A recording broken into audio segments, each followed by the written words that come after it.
کہ ان حضرات نے اس علاقے کے اوپر بڑا احسان کیا ہے. ایک بچیوں کا ادارہ کھول کر اس ادارے کے ذریعے سے ہزاروں بچیوں کو قرآن اور حدیث کی تعلیمات سے ان کے سینوں کو منور کر کے ارتداد کی اس ایسی لہر میں جہاں ہر طرف ڈاکوؤں نے اپنی ڈاکہ زنی کے لیے پوری تیاریاں کر لی ہے اور آپ کی بچیوں کو دین اسلام سے ان کو پھیرنے کے لیے اور دین اسلام سے ان کو مرتد کرنے کے لیے تمام تر تیاریاں کر لی ہے. ایسے موقع پر ایسے اداروں کا قیام بہت ہی وقت کی اہم ترین ضرورت ہے. اللہ اور اس کے رسول صلی اللہ علیہ وسلم کے حکموں پر کھڑا کرنے کے لیے ایسے ادارے یہ ہمارے لیے بہت اہم کڑی ہے اور ان اداروں کا کھڑا کرنا، ان اداروں کا استحکام یہ ہم سب کی ذمہ داری ہے. رسول اکرم صلی اللہ علیہ وسلم کے لائے ہوئے دین اور لائی ہوئی شریعت کا ہمیں ہر طریقے سے تعاون کرنا یہ امت مسلمہ کے ایک ایک فرد کی ذمہ داری ہے. جہاں اللہ کے نبی صلی اللہ علیہ وسلم کے ہمارے اوپر بہت سے حقوق ہیں کہ اللہ کے رسول صلی اللہ علیہ وسلم پر ایمان لایا جائے، رسول اکرم صلی اللہ علیہ وسلم کی تمام ہر چیز کے اندر آپ کی شریعت کی اطاعت کی جائے اور آپ کی شریعت کا جہاں تک ہو سکے جتنا ہو سکے پوری جدوجہد، پوری محنت، پوری لگن کے ساتھ، پوری محبت کے ساتھ، پورے اعتقاد کے ساتھ آپ کی شریعت پر جتنا زیادہ سے زیادہ ہو سکے خرچ کیا جائے. اپنا جان، اپنی مال اور اپنا وقت ہر چیز کو قربان کیا جائے. رسول اکرم صلی اللہ علیہ وسلم کی لائی ہوئی شریعت کی تبلیغ کی جائے. رسول اکرم صلی اللہ علیہ وسلم کے طریقوں کے مطابق اپنی زندگی کو ڈھالے. لقد كان لكم في رسول الله اسوة حسنة. رسول اکرم صلی اللہ علیہ وسلم کی ذات اطہر کے اندر آپ کی ہر چیز ہمارے لیے نمونہ ہے. آپ کے اعمال، آپ کے اخلاق، آپ کا کردار، آپ کی گفتار، آپ کا چلنا، آپ کا پھرنا، آپ کا سونا، آپ کا جاگنا، آپ کا ہر عمل ہمارے لیے دنیا اور آخرت کی کامیابی کا بہترین نمونہ ہے. ہمیں اللہ کے پیارے حبیب سرکار دو عالم صلی اللہ علیہ وسلم پر فخر ہونا چاہیے کہ اللہ تبارک و تعالیٰ نے کالے کملی والے تاجدار مدینہ محبوب رب المشارق والمغارب سرور کونین حضرت محمد رسول اللہ صلی اللہ علیہ وسلم کی امت کے اندر پیدا فرمایا. یہ اللہ نے ہمارے اوپر بڑا انعام کیا ہے، بڑا احسان کیا ہے. دنیا کے اندر بہت سے باکمال شخصیات گزرے ہیں اور بہت بڑے بڑے باہنر لوگ گزرے ہیں. ان کے معتقدین، ان کے محبین، ان کے ماننے والے، ان کے چاہنے والے جب ان کی تعریف کیا کرتے ہیں تو تعریف میں یہ کہا کرتے ہیں کہ فلاں صاحب تھے جو اپنے فن کے ماہر تھے اور انہوں نے بڑا کمال پایا ہے اور بہت بڑا کام کیا ہے. اس دنیا کو فلاں طریقے کے مطابق جو ہے ڈھال کر لے کے گئے. مثلا مصنف تھے، کوئی بہترین کتاب لکھنا جانتے تھے، بڑی کتابیں لکھی ہیں. تعریف کرتے ہوئے لوگ کہتے ہیں بہت کتابیں لکھی ہیں اور زیادہ اگر اس دنیا میں باحیات رہتے تو اور زیادہ کتابیں لکھتے. معلوم یہ ہوا کہ زندگی کے اندر ان کے مقصد کے اندر کمی کو بیان کیا جا رہا ہے کہ کتابیں تو بہت لکھی ہے لیکن دنیا میں اور زیادہ اگر رہتے تو اور زیادہ سے زیادہ بہتر سے بہتر کتاب لکھتے. اسی طریقے سے مثال کے طور پر جو جس ہنر کے اندر بھی آیا اور جس نے جس طریقے سے بھی کمال پایا اس کے معتقدین، اس کے ماننے والے، اس کے محبین اسی طریقے سے تذکرہ کرتے ہیں. لاسٹ میں یہی کہتے ہیں کہ کاش اور زندہ رہتے تو اور کمال حاصل کرتے. لیکن پوری تاریخ انسانیت کے اندر ایک عظیم ہستی، ایک مرتبہ ہستی اور ایک باکمال شخصیت، عظیم المرتبہ کالے کملی والے تاجدار مدینہ فخر رسول حضرت محمد رسول اللہ صلی اللہ علیہ وسلم کی ذات اطہر ہی وہ ذات ہے جو اپنے مقصد کے اندر پورے طریقے سے کامل و مکمل تھی. اس روئے زمین پر جب آپ کا آخری وقت تھا آپ نے تمام صحابہ کو جمع کیا، تقریباً 1,24,000 50,000 صحابہ کرام رضوان اللہ تعالی علیہم کا مجمع ہے، اور آپ نے مخاطب کرتے ہوئے یہ اعلان فرمایا، اے مبارک صحابہ کی جماعت، یہ بتلاؤ اللہ تبارک و تعالیٰ نے جس عظیم مقصد کے لیے مجھے اس دنیا کے اندر بھیجا تھا، کیا میں اس مقصد کے اندر کامیاب ہو چکا ہوں؟ کیا میں نے اللہ کے حکموں کو تم تک پہنچا دیا ہے؟ تمام صحابہ نے ایک سوا ہو کر جواب دیا، اے اللہ کے پیارے پیغمبر، صرف یہی نہیں کہ آپ نے ان کو پہنچا دیا، بلکہ آپ نے ان کے اوپر عمل کر کے بھی دکھلا دیا۔ یہی پوری تاریخ انسانیت کے اندر ایک ہستی، ایک باکمال شخصیت ایسی ہے جن کے ساتھ میں کوئی کسی بھی طریقے کا نقص نہیں تھا، جس نے جس طریقے سے بھی چیلنج کیا، کالے کملے والے تاجدار مدینہ محمد عربی صلی اللہ علیہ وسلم نے اس کا سامنا کیا، آؤ ہم حق کے لیے آئے ہیں، اللہ کے حکموں کو تم تک پہنچانے کے لیے آئے ہیں۔ رکانہ پہلوان بہت بڑا پہلوان، 1000 آدمیوں کو ایک ساتھ مقابلہ کرنے والا، ایسا ماہر پہلوانے کا اور ایسا عظیم جسم و جثے والا کہ اگر اونٹ کی کھال پر بھی اس کو بٹھا دیا جائے اور اونٹ کی کھال کو کھینچا جائے، اس کے وزن کی تاب نہ لا کر وہ اونٹ کی کھال پھٹ جائے لیکن وہ جنبش نہ ہو سکے، وہ اپنی جگہ جس جگہ پر بیٹھا رہتا وہ وہاں سے ہل بھی نہیں سکتا تھا، کتنے لوگ مل کر بھی کھینچتے لیکن وہ ہل نہیں سکتا تھا۔ کالے کملی والے تاجدار مدینہ نے جب اسے اسلام کی دعوت دی اور کہا کہ تم اسلام قبول کر لو، اس نے کہا دیکھو میں کوئی عالم نہیں ہوں، میں کوئی فقیہ نہیں ہوں، میں تو صرف پہلوانی کرنا جانتا ہوں، اگر تم پیغمبر سچے ہو، اگر تم سچے نبی ہو تو آؤ میرے ساتھ 2 ہاتھ ہو جائیں اور مجھے چت کر کے دکھلا دو، اگر تم میرے اوپر غالب آ گئے، میں مغلوب ہو گیا، تم جیت گئے میں ہار گیا، تو میں اسلام کو قبول کر لوں گا۔ اللہ کے پیارے حبیب سرکار دو عالم صلی اللہ علیہ وسلم نے کہا بس اتنی سی بات ہے، تو اس سے تیاری کر کے لوگ ہزاروں سال جو ہے تیاری کر کے آتے ہیں لڑنے کے لیے، جب بھی ان کے پسینے چھوٹ جاتے ہیں، کسی نے آج تک تجھے چت نہیں کیا ہے اور کسی نے آج تک تجھے سیر نہیں کیا ہے، لیکن آج مسافر کر لیتے ہیں۔ کالے کملے والے نے مسافر کیا، آجا تیرا جو بھی دعویٰ ہے میں قبول کرتا ہوں۔ وہ گیا اور اپنا جو بھی کچھ تھا لنگوٹ روغٹ باندھ کر کے آیا، سرکار دو عالم صلی اللہ علیہ وسلم نے ہاتھ اس طریقے سے اوپر آستین چڑھائے اور کہا آجا، ایک داؤں کا استعمال کیا اور پیچھے کمر پر ہاتھ رکھی اور اس طریقے سے اٹھا لیا جس طریقے سے چڑیا کو اٹھا کر کے پلٹ دیا، ایسے اٹھایا اور اٹھا کر کے آہستہ سے اس کو چت کر دیا۔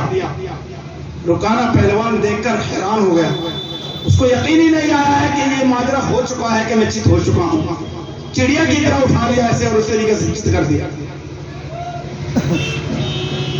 اس نے کہا مجھے یقین ہی نہیں آ رہا ہے کہ میں چت ہو گیا ہوں، دوبارہ ہو جائے۔ اللہ کے نبی صلی اللہ علیہ وسلم نے پھر کہا کوئی بات نہیں، 2 بار ہو جائے۔